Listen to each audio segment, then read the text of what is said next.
Hello friends, welcome to my channel.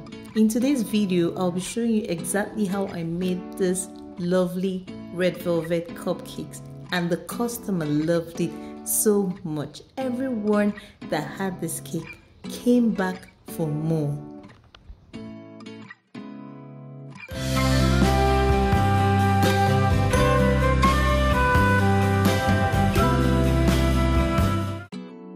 These are the items I used to decorate the cupcakes. I used 12 red velvet cakes, plain buttercream icing, orange buttercream icing, and pink buttercream icing. I also used different kinds of sprinkles and pink fox balls.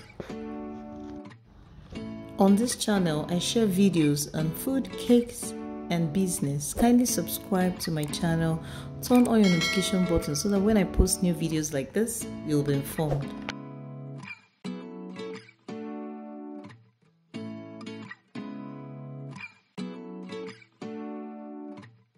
I also used chocolates, cherries, a piping bag, a 1M nozzle, and spatula.